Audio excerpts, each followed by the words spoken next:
Imagine you're on a penetration test. You've spent like 3 days quietly mapping a Fortune 500 company's network. Oh, yeah. The fun part. Right. And suddenly you spot it. A critical vulnerability on their core payment processing server. It's a completely unpatched remote code execution flaw. Wow. A CVSS 10 out of 10. Exactly. Your adrenaline spikes. The hacker instinct just screams at you to drop a payload, get a reverse shell, and prove you can take over the system. Which is human nature for a pen tester, right? Yeah, but if you do that on a real-world engagement, you might be a hero. Or, well, if you do that on the CompTIA PenTest Plus exam, you fail immediately. Like instant failure. You might even face legal action in the real world. Welcome to the deep dive. Right. Our mission today is a really specific high-stakes one. We are looking at the CompTIA PenTest plus PT0-003 exam. It's a beast of a test. It really is. We've got this massive stack of official study guides, vendor-neutral syllabus documents, and exam objectives sitting on the desk here. Yeah, and the goal today is to hack the psychology of the test writers. Exactly. We want to distill all this dense material into the ultimate shortcuts, frameworks, and cheat codes so you can prepare for this mid-career gauntlet in under a week. Which sounds crazy, but it's totally possible. We should probably contextualize what this exam actually represents in the industry first, though. Yeah, go for it. Where does it sit? So the PenTestPlus sits in a very particular space. It assumes you already possess the foundational defensive knowledge, from Security Plus here. Right, so you already know what a firewall does. Exactly. And it acts as the offensive bridge before you hit the highly advanced management-heavy Security X credential. And it's not cheap, right? No, it costs like $404, and it includes those notorious performance-based questions. The PBQs. Yeah, the PBQs, which are these simulated environments. It demands that you know not just how to exploit a system, but how to plan the attack, scope it, and clean up your mess afterward. Which brings us back to that scenario I mentioned at the top. Right. The idea that exploiting a critical vulnerability could result in an automatic failure. It's the hardest mental hurdle for technical people to clear when they sit down for this certification. Because you're stepping into an environment where your technical prowess is entirely subordinate to your legal boundaries. Yeah. Let's dig into that first phase of the official CompTIA pen testing process. Right. Engagement management. Yeah, engagement management. I want to understand the mechanics of this paperwork because the study guides treat it as a technical control, which feels counterintuitive. I mean, it feels counterintuitive until you realize that in offensive security, a signed contract is literally the only difference between a professional consultant and a federal cybercriminal.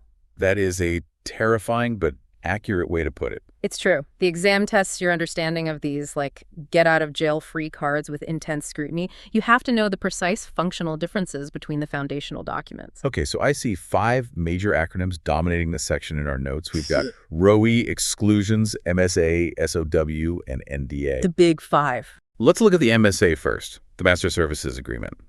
From a business perspective, if my firm is hired to test a bank, the MSA feels like the overarching umbrella. Right. It dictates how we get paid, intellectual property rights, and overarching liability. So it's not actually the pen test itself. Exactly. That is the key distinction for the exam. The MSA is not tied to a specific penetration test. It is the broad framework of the relationship. Like it might be signed once and last for 5 years. You nailed it. But underneath that umbrella, you have the SOW, the statement of work. This one is hyper-specific. The SOW is the actual job. Right. The SOW dictates that in October of this year, your team will perform a web application test against 3 specific portals for $50,000, delivering a final report by November 1st. Okay, so if the MSA is the marriage, the SOW is the specific vacation you're taking together. That's a great analogy. But where does the ROE, the rules of engagement, fit into that? Because that's the document that actually impacts my technical execution, right? The ROE is your tactical playbook. If the SOW says what you are testing broadly, the ROE dictates exactly how you test it. Oh, the timeline. Yeah, timeline's huge. Are you allowed to run noisy automated scanners during peak business hours? Or are you restricted to Sunday mornings between 2 a.m. and 4 a.m.? Oh, right, because you don't want to knock the target offline while their customers are trying to buy things. Exactly. It also dictates the communication path. If you find a critical zero day who is the emergency contact you call at midnight, it defines the IP addresses you are allowed to target to. And crucially, it defines the exclusions. This is where that opening scenario comes into play. The scope veto. Yeah. If I'm looking at a target network and I find a vulnerable payment server, but that server's IP address is on the exclusions list in the row E. It doesn't matter if it has a CVSS score of 10.0. Touching it violates the scope. Which is such a trap. The exam will deliberately present you with incredibly tempting, easy-to-exploit vulnerabilities that are technically out of scope, right? Oh, absolutely. They are testing your professional discipline. If you select the multiple choice option to exploit the vulnerability to demonstrate impact, you get the question wrong. Instant fail on that question. So the only correct answer is to document the finding. Document the finding, perhaps alert the client depending on that communication plan we talked about, and move on. Scope vetoes everything. And scope is like being a vampire. You can have all the cool powers in the world, but if you aren't explicitly invited across the threshold by the row E, you burn. That is exactly how you should think about it for the exam. You burn. That makes total sense. Yeah. Let's pivot slightly within this engagement phase. The exam draws a hard line between unknown and known environment testing. Yeah, the old color-coded boxes. Right. I've always heard these referred to as black box, gray box, and white box testing. Why the terminology shift in the new exam? The industry is just moving away from the color-coded box terminology toward more descriptive language. So an unknown environment test, formerly black box, means what exactly? It means the testing team starts with zero internal knowledge of the target. They are only given the name of the company or like a broad public IP range. So they have to map the entire external attack surface from scratch. Exactly, just like a real advanced persistent threat, or APT, would. It simulates a completely external attacker. And conversely, a known environment test, formerly white box, means the testers are given everything. Pretty much. Full architectural diagrams, source code access, and administrative credentials before they even begin. So how does the exam test this? Just defining them? No, the exam wants you to know when to recommend which. Oh, like a scenario. Right. So if a client wants to simulate a real-world ransomware gang, you recommend an unknown environment test. Because the ransomware gang doesn't have the source code. Exactly. But if a client wants a deep, exhaustive audit of a custom-built web application to find every possible logical flaw before it goes live, You'd want a known environment test. because it's vastly more efficient with time and money. You aren't wasting a week just trying to find the login page. That's a great cheat code. So for the exam, known equals efficiency and deep auditing. Unknown equals real-world threat simulation. Spot on. Let's talk about the frameworks. The study material is just a graveyard of acronyms. PTES, OSSTMM, CREST, MITRE, AT, and CK. Alphabet soup. Literally.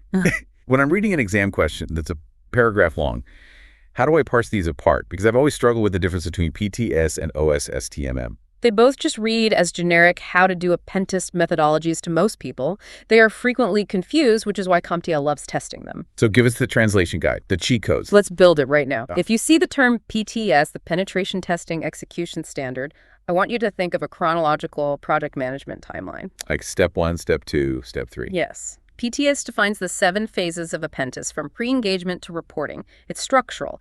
If the question asks for a standard that defines a life cycle or phases, the answer is PTES. Okay, PTES equals life cycle. And OSSTMM, the Open Source Security Testing Methodology Manual. OSSTMM is deeply quantitative. It isn't just a timeline. It's a methodology focused on measuring trust and verifying technical controls. Measuring trust, that sounds complicated. It uses actual mathematical formulas to calculate an organization's attack surface and security metrics. Wow, okay, so it's math. Yes.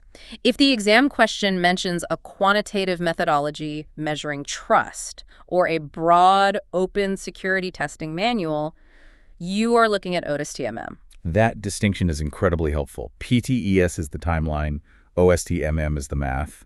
What about CREST? CREST is an accreditation body. It originated in the UK, but is recognized globally now. So it's not a set of instructions. No, it doesn't just tell you how to pen test. It certifies that the organization doing the pen testing is following rigorous professional standards. So it's about the testing firm itself. Exactly. If the question involves hiring a certified professional organization or adhering to international accreditation standards for the firm, think CREST. Got it. And then we have MITRE, ATT, and CK, which just feels ubiquitous these days. It stands for Adversarial Tactics, Techniques, and Common Knowledge. Right. And this isn't a methodology for how to conduct a test either. It's a matrix of what the bad guys actually do. Right. It is an encyclopedia of adversary behavior. It categorizes how advanced threats operate in the real world. So what's the trigger word for MITRE E on the exam? If a question asks you how to map your penetration test findings to known adversary TTP, ASCII techniques, and procedures, the trigger word is MITRE, ATT, and CK. So pen testers use it to tell a client, we use this specific technique, which is the exact same technique used by this known Russian or North Korean threat actor, which proves your defenses would fail against them. Exactly. It brings real-world threat intelligence into the report. Finally, OWASP, the Open Worldwide Application Security Project. I actually know this one. Let's hear it. If the question mentions anything remotely related to web application vulnerabilities, API risks, or prioritizing web flaws, the answer is the OWASP Top 10. It is the undisputed Bible of web application security for this exam. Okay, so let's lock those associations in. PTES for lifecycle, OSSTMM for connotative metrics, CREST for professional accreditation, MITRE for adversary TTPs, and OWASP for web apps. You memorize that list, and you will breeze through the methodology questions in Domain 1. All right, so we have the legal permission, the MSA is signed, the ROE has defined our scope, and we know our testing methodology. We are legally invited into the neighborhood. But we don't know which house is the target or where the doors are. Right, which brings us organically to the second phase, reconnaissance and enumeration. This is the transition from legal theory to technical mapping. And the foundational concept the exam tests here is the strict boundary between active and passive reconnaissance. Let's map this to reality.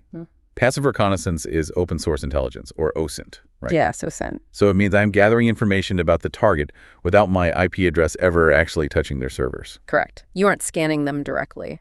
I am looking at public DNS records using a third-party site.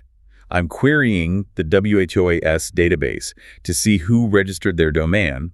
I'm scraping LinkedIn to find the names and emails of their IT administrators. Or using the Wayback Machine to look at older versions of their website to find hidden directories. And from a defensive perspective, why is that distinction so critical for the exam? Because there are no logs. The target's firewall and intrusion detection systems have absolutely no record that you are investigating them because you're only talking to Google or LinkedIn or the Internet Archive. It's like sitting in the post office reading the outside of everyone's envelopes. They don't know you're doing it. Exactly. But eventually, passive recon hits a wall.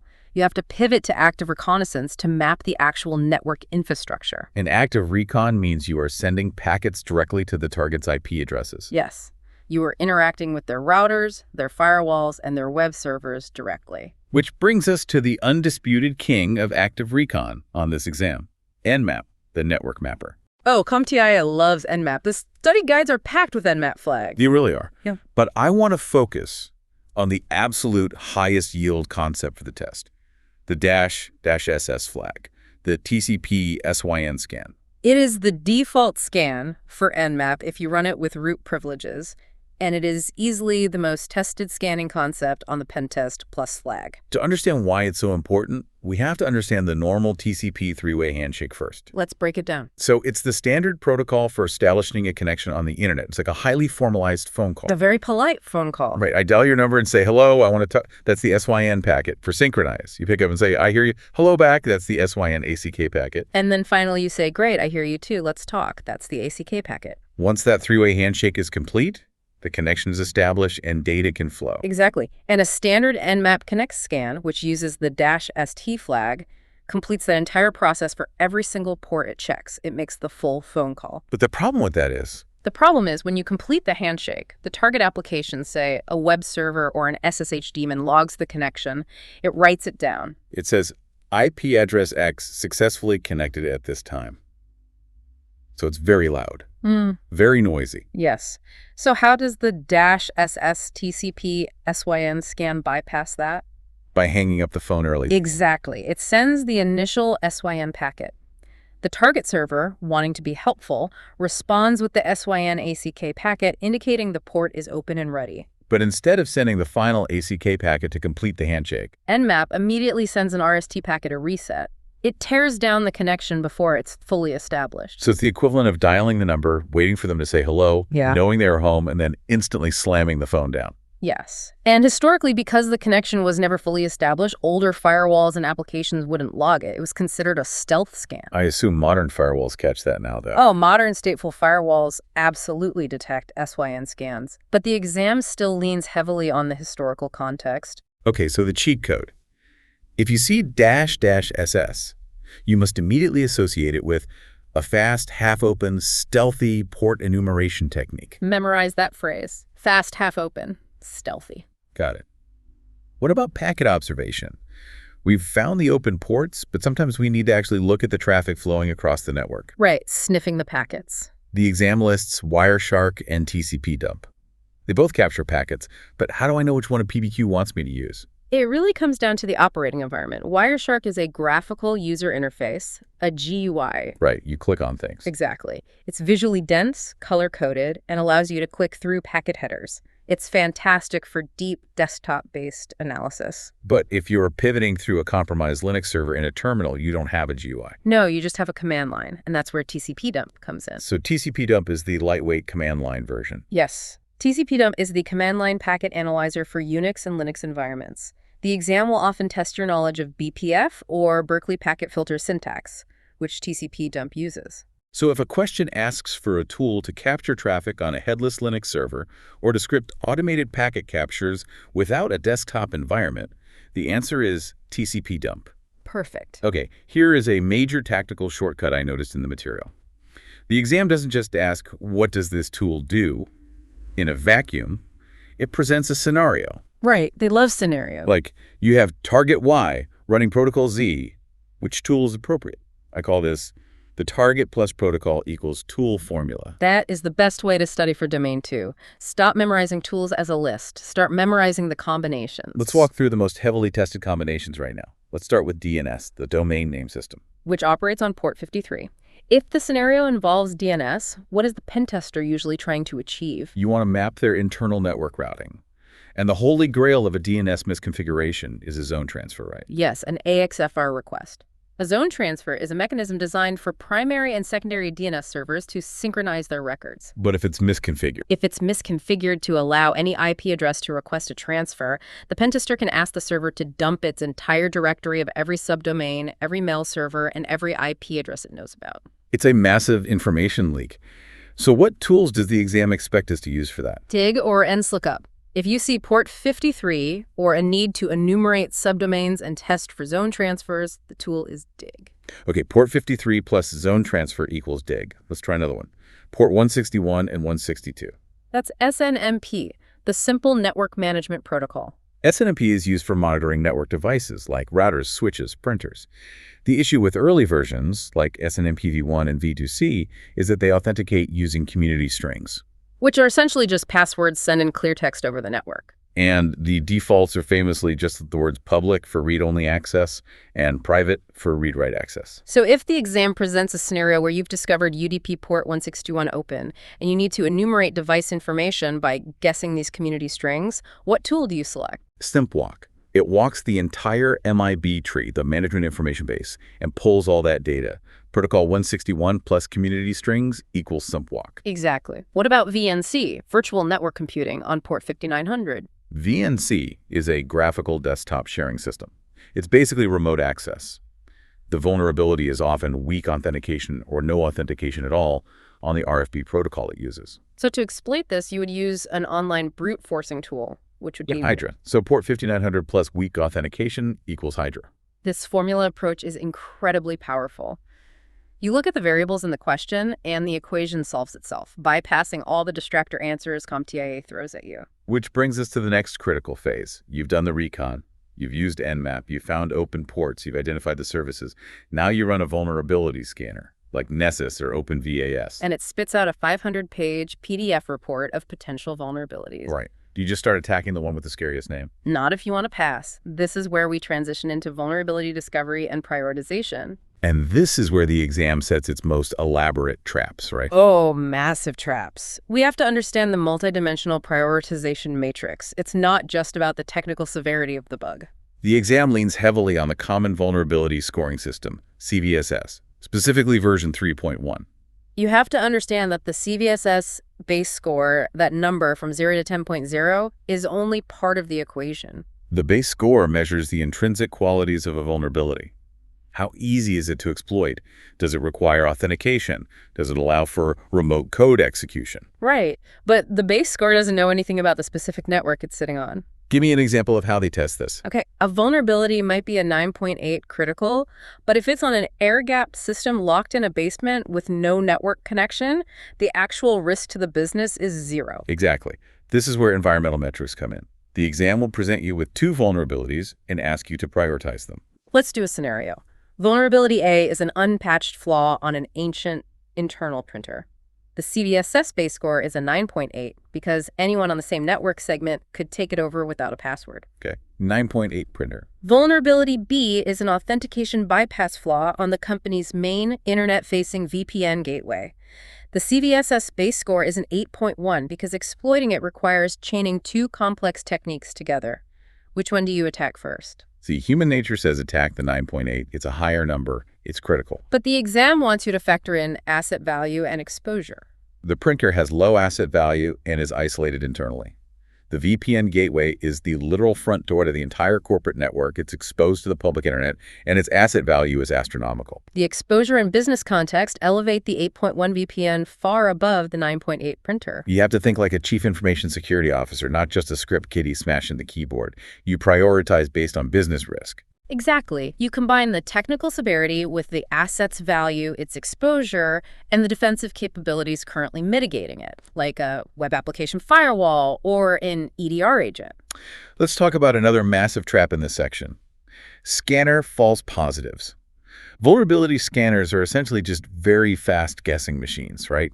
That's a good way to put it. They look at the banner of a web server, the text string it sends back saying, "I am Apache version 2.4, and the scanner flags it as vulnerable to a specific CVE. But what if the sysadmin patched the vulnerability, but the banner didn't update? Right. The scanner flags a critical finding that doesn't actually exist. It's a false positive. The exam expects you to know how to validate findings to eliminate these false positives. The primary method they test is the concept of an authenticated scan versus an unauthenticated scan. Okay, so an unauthenticated scan is just that banner grabbing from the outside. Yes. But an authenticated scan means I've actually handed the scanner a set of administrative credentials, like a Windows domain admin account or an SSH key. Yes. When the scanner has credentials, it doesn't just guess based on the banner, it actually logs into the target system. Oh, so it checks from the inside. Exactly. It queries the Windows registry, it checks the Linux package manager using DPKG or RPM to see the exact patch level of the installed software. It verifies the vulnerability from the inside out. So here is the cheat code. If a PBQ asks you how to definitively prove a missing patch without exploiting the system, the answer is to perform a credentialed, authenticated scan. Guaranteed points on the exam right there. So we've prioritized our list. We've eliminated the false positives using authenticated scans. We've navigated the scope veto and ensured our target is legally actionable. We are finally ready to break the lock. Yes, we are entering the exploitation phase, which makes up roughly 35% of the entire exam. And the study guides heavily emphasize web application vulnerabilities in this domain. You must have a mechanical understanding of how these exploits function, not just what the acronyms stand for. Let's start with the king of web vulnerabilities, SQL injection, or SQLI. SQL injection happens when an application takes user input, like a username in a login box, and passes it directly to the backend database without sanitizing it first. The classic payload is putting in, quote, OR1 equals 1 dash dash. OR1 equals 1. Right. And what does the database do with that? The database evaluates 1 as mathematically true, ignores the rest of the query because of the comment dashes, and just logs you in as the first user in the database, which is usually the admin. That is in-band SQL injection, where the results of your query are returned directly to you on the web page. But the exam goes deeper. You need to understand error-based, stacked, and most importantly, blind SQL injection. Okay, error-based is sloppy development. I inject a single quote mark, and the application literally prints out an ODBC or SQL Server syntax error on the screen, revealing the database structure. Which makes your job really easy. Yeah, and stacked queries mean I use a semicolon to terminate the developer's original query, and then I stack a completely new destructive command on the end, like drop table users. But what if the developer suppresses the errors, and the page just returns a generic login failed message, no matter what you input? How do you extract data then? That's blind SQL injection, specifically Boolean or time-based inferential SQL. And this is fascinating mechanically. If I can't see the database output, I have to force the database to answer true or false questions. I want you to walk through the exact mechanics of a time-based blind injection because this is highly testable. Okay, instead of asking for a username, I inject a payload that uses a command like wait for delay 0.55. Okay, a 5-second pause. Right. I structure the query to say, if the first letter of the database administrator's password is an A, then pause for 5 seconds before loading the web page. If it's not an A, load instantly. And then you hit enter. I hit enter. If the page hangs for exactly 5 seconds, I have successfully extracted 1 character of data without the database ever showing me a single record on screen. I just repeat that for every character. It is incredibly noisy and slow, but it works. It's like playing 20 questions with a computer, but the computer can only answer by delaying its response. That's a perfect analogy. Now, contrast SQL injection with cross-site scripting, or XSS. Staley attacks the back-end database. XSS attacks the front-end user. XSS involves injecting malicious JavaScript into a web page. When a legitimate user visits that page, their browser executes my script. And the exam requires you to differentiate between reflected and stored XSS. Okay, reflected XSS means the payload is embedded in a cracked URL. You have to trick the victim into clicking a specific link, perhaps via a phishing email. Right, the server takes the payload in the URL and just reflects it back to their browser. But stored XSS is far more dangerous. You inject the JavaScript into a persistent field, like a comment section on a blog or a profile bio. The payload is actually saved on the server. Now, anyone who merely views that blog post will automatically execute your script. You don't have to phish them. And the goal of XSS on the exam is almost always stealing session cookies, right? Usually, yes. The payload usually looks something like document.location equals a hacker's URL plus document.cookie. The victim's browser happily sends their authentication token to the attacker's server. Let's move to SSRF, server-side request forgery. This is a vulnerability that has just surged in prominence due to cloud computing. SSRF is when you trick the server into making an HTTP request on your behalf. Exactly. The application asks you for a URL, maybe to fetch a profile picture from an external site. But instead of giving it a link to a picture of a cat, you give it the IP address of an internal firewalled server that you can't reach from the outside. The classic exam scenario for SSRF involves targeting the cloud metadata service. Oh, this is the AWS trick. Yes. In AWS, every EC2 instance can query a special non-routable IP address. Do you remember it? Yeah, it's 169.254.169.254. This endpoint holds the temporary IAM security credentials for that server. So if I find an SSRF vulnerability on an external web server, I feed it that 169.254 address. The web server, thinking it's just fetching an image, queries its own metadata endpoint, retrieves the highly privileged IAM access keys, and hands them back to you. I just use their own web server as a proxy to steal their cloud credentials. It's beautiful in a terrifying way. A perfect explanation. Now, alongside web apps, you have to know the specific exploitation tools in this domain. We need to cover Bloodhound, Hashcat, and Hydra. We talked about Hydra earlier with the VNC example. Hydra is an online brute forcer. It parallelizes login attempts against live network protocols like SSH, FTP, or HTTP POSD forms. It's loud and it will lock out accounts if you aren't careful with your thread counts. Hashcat, by contrast, is an offline tool. You don't use Hashcat against a live server. You use it after you have already exploited a database and dumped a file full of hashed passwords. Exactly. You bring that file back to your own high-powered GPU rig and you run Hashcat to crack them. The exam might ask about mask attacks versus dictionary attacks for Hashcat. A dictionary attack just tries every word in a massive text file, like rockyou.txt. Right. But a mask attack in Hashcat allows you to define a specific pattern. For example, if you know the company policy requires passwords to be the season, the year, and a special character, like summer 2023, you can set a mask in Hashcat to only generate passwords that match that exact pattern. Which drastically reduces the time it takes to crack the hash. And then there's Bloodhound. This is essential for modern Active Directory environments. Active Directory is a massive, complex web of users, groups, and permissions. It's almost impossible for a human to visualize all the nested permissions manually. So Bloodhound uses graph theory to solve this. It ingests data from a tool called SharpHound, which queries the domain controller. Bloodhound then loads that data into a Neo4j database and visually maps out every node and edge. Exactly. It uses cipher queries to find the absolute shortest attack path from a compromised low-level user account to domain admin.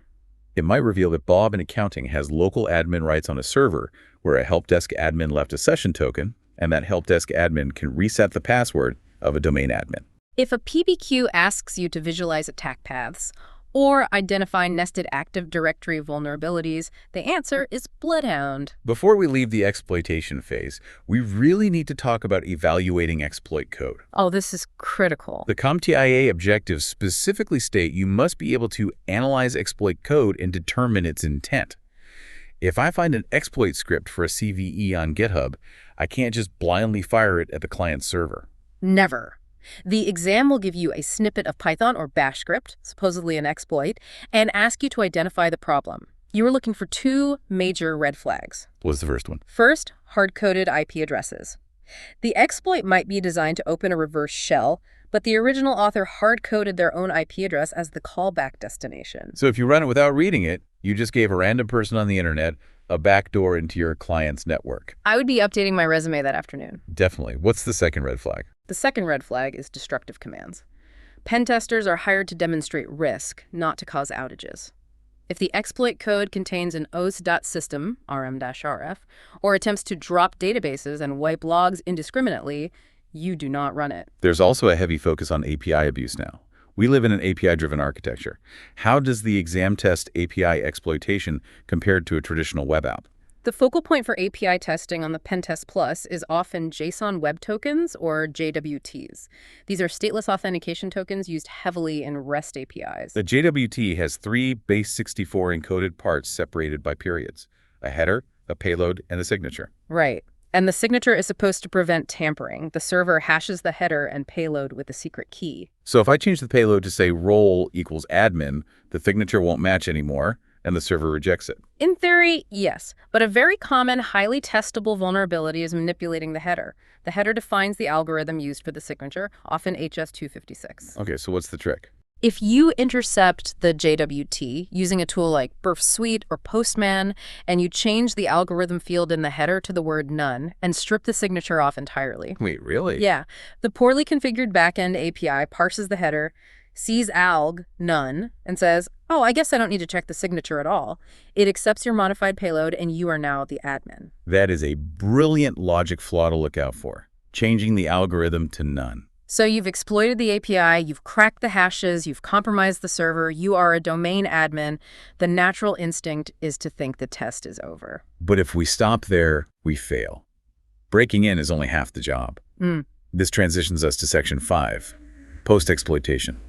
Once you are in, you have to maintain access, gather the sensitive data, and crucially, erase your footprints. Step 1 of post-exploitation is establishing persistence. The exploit you used to break in might have been loud, or it might crash the service if you run it multiple times. You want to establish a quiet, reliable backdoor so you can come and go as you please. The exam covers techniques like installing Trojans, but the more advanced persistence mechanisms involve native OS features. Like creating scheduled tasks in Windows, using stasks.exe to execute a malicious payload every time a user logs in. Or using Windows Management Instrumentation, WMI, to create event subscriptions that trigger a backdoor when specific system events occur. And how do you hide those payloads? The exam stresses the concept of fileless malware, which always sounded like an oxymoron to me. If it's malware, it has to exist somewhere. If it's not on the hard drive, where is it? It exists entirely in the system's volatile memory, the RAM. Oh, wow. Traditional antivirus works by scanning files written to the hard drive for known malicious signatures. Fileless malware bypasses this by never writing an executable to the disk. Give me a mechanical example of how that works in practice. How do you run code without a file? A classic technique they test is process hollowing. You use a script to start a completely legitimate Windows process like svtoast.exe or notepad.exe, but you start it in a suspended state. Okay, so it's paused. You then unmap or hollow out the legitimate code from that process's memory space, and you inject your malicious payload directly into that memory space. Then you resume the process. You literally hollow out Notepad. Yeah, exactly. So if the sysadmin opens Task Manager, they just see Notepad running. The antivirus sees Notepad running, but inside the memory space of Notepad, it's actually running a reverse shell. That is terrifying. And because it only lives in RAM, if the server reboots, the malware is completely gone. It leaves almost no forensic artifacts on the disk. This concept ties directly into another major exam objective: living off the land, or LOD-L techniques. Living off the land means you don't bring custom hacking tools into the target environment because they might trigger the EDR software. Instead, you use the administration tools that are already installed natively on the operating system. Precisely. If you need to download a malicious payload from the internet onto a Windows server, you don't compile a custom C++ downloader. What do you use? You use certatil.exe, a built-in Windows certificate tool that happens to have a URL cache flag capable of downloading files, or you use PowerShell. You're using the system's own immune system against itself. To the defenders, it just looks like a sysadmin doing normal administrative work. Once we have persistence and we are living off the land, we need to complete the objective: data exfiltration. Getting the sensitive databases out of the network without tripping the data loss prevention, or DLP, sensors. The exam tests two primary stealth exfiltration methods: steganography and covert channels. Let's do steganography first. Steganography is the art of hiding data in plain sight. From a technical perspective, you can take a completely innocent bitmap image file and use a tool to manipulate the least significant bit of every pixel. Right, you alter the color data so slightly that the human eye cannot detect the change, but those altered bits actually spell out the stolen credit card database. You email the picture out of the network, and the DLP scanner just sees a picture of cat. A covert channel, on the other hand, involves smuggling data out using a protocol that was never designed for data transfer. Like DNS tunneling. Exactly. DNS is designed to resolve domain names to IP addresses. But a pen tester can encode chunks of stolen data and append them as subdomains to a domain they control. So the compromised server makes a DNS lookup for secret password 123.badguy.com. And the corporate firewall allows the DNS request out because DNS is required for the internet to work. The attacker's DNS server receives the request, strips off the subdomain, and rebuilds the stolen data. It completely bypasses traditional firewall rules. All right, we've stolen the data, we've proven the impact. Now it's time for the final, critical step of post-exploitation: cleanup. This is where professionalism separates you from a threat actor. The exam will explicitly test your cleanup procedures. You must know how to remove the artifacts you created. This means using tools like Meterpreter's clearrev command to wipe the Windows event logs you generated. It means going into Active Directory and deleting the temporary pentest admin account you created. It means finding that scheduled task backdoor you set up and deleting it. Because if you don't, you have actively degraded the client's security posture. If a real ransomware gang breaches the network a month later using the backdoor you forgot to close, your pen testing firm is legally liable. Okay, let's take a breath. We have covered the legal frameworks, the active recon, prioritizing vulnerabilities through CVSS, executing web attacks, and maintaining stealthy persistence. But to execute all of this, to write these fileless payloads and understand the exploit scripts, you need to be able to read code. And this brings us to the final hurdle. For a vast majority of test takers, the scripting and coding portion of the PenTestPlus exam is the most intimidating factor. They see a block of code on a PBQ and panic. I hear this constantly. I'm a cybersecurity analyst. I'm not a software engineer. And the good news is, for this exam, you don't need to be a senior developer. You aren't compiling a kernel driver from scratch. You just need to be a pattern recognition machine. We are going to establish the 10-second code cracker cheat codes right now. Let's go. The exam expects you to have a reading comprehension of 3 primary scripting languages: Python, PowerShell, and Bash. You need to look at a snippet and instantly identify the language because the language usually hints at the context of the attack. Let's do the 10-second fast track. I'm staring at a PBQ.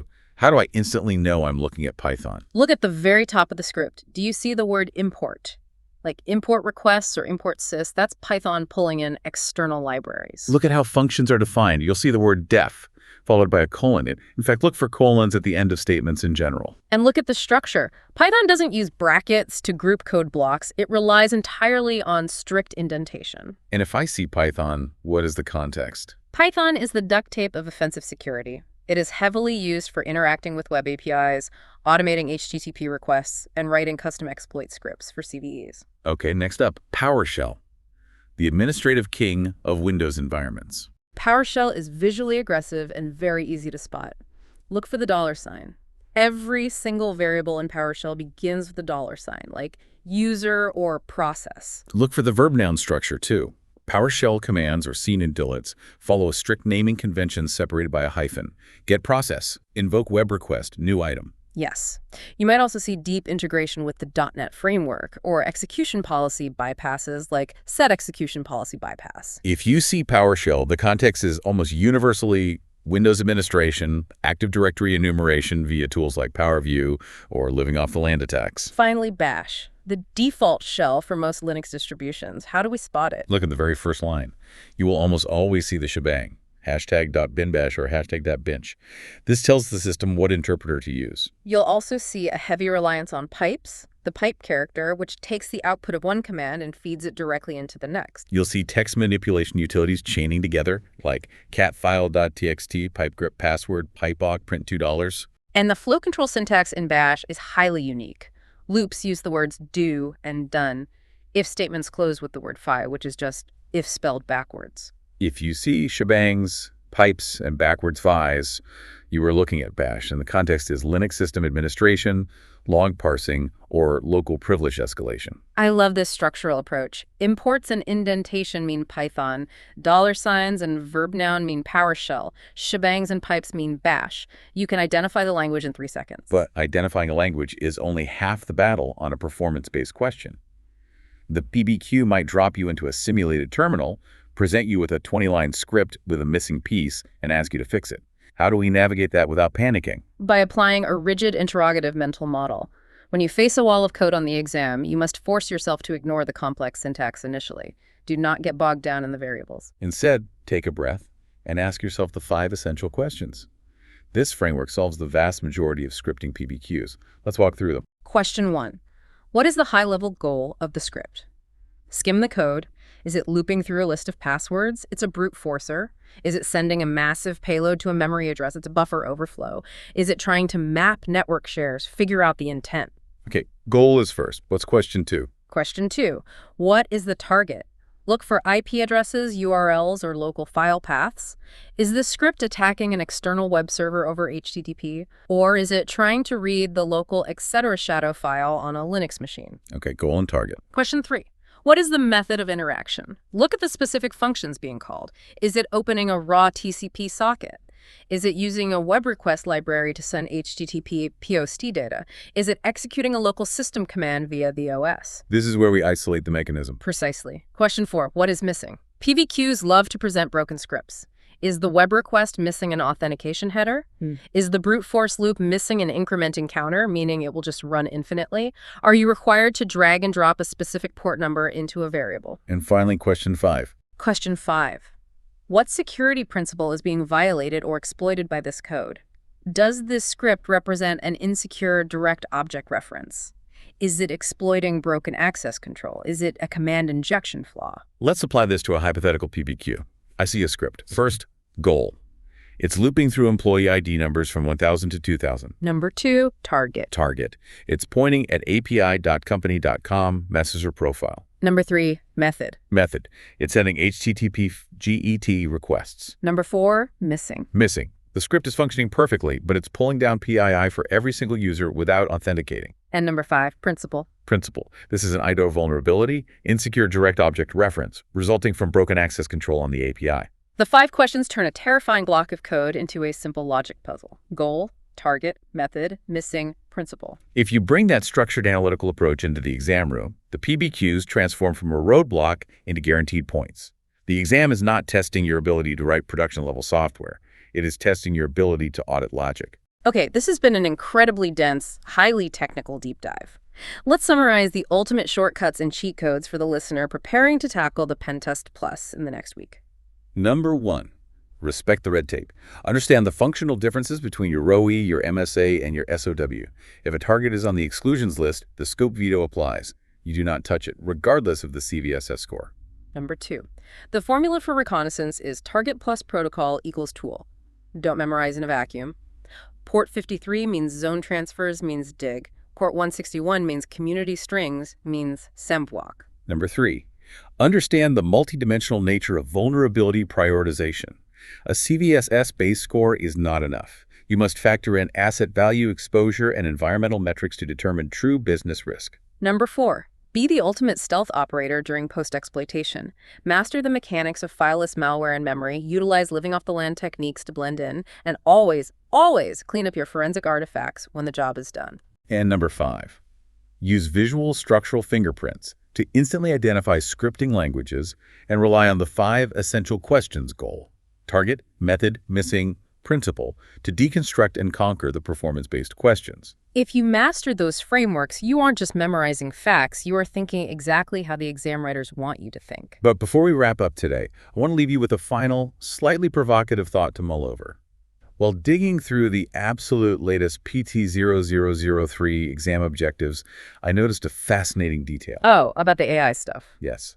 The syllabus now explicitly includes a section on attacking artificial intelligence, and it mentions utilizing breach and attack simulation, or BAS tools like Caldera or InfectionMonkey. Which represents a massive tectonic shift in the offensive security landscape. Right. So here's the thought experiment. As penetration testing firms increasingly deploy AI models to write these exploit scripts and utilize automated BAS tools to execute the entire attack lifecycle at machine speed. And as the target organizations deploy AI-driven EDRs to defend themselves, what happens to the human in the middle? Are human pen testers eventually just going to become legal buffers? 10 years from now, when you sit down to take the PenTestPlus exam, will the certification just prove that you are legally authorized to sit in a room, sign an MSA, and supervise 2 AIs hacking each other? It's a very real existential question for the industry. The technical execution is becoming commoditized and automated. The true value of a pen tester in the future won't be writing the Python script. It will be in the risk translation, the business context, and the legal navigation. But until that day fully arrives, you still need to know your Nmap flags and your CVSS metrics to get the job. Fair enough. The robots haven't taken over completely just yet. To everyone listening, good luck on your exam. You are now armed with the mental frameworks, the technical depth, and the cheat codes to succeed. Get out there, stay in scope, and go past that test.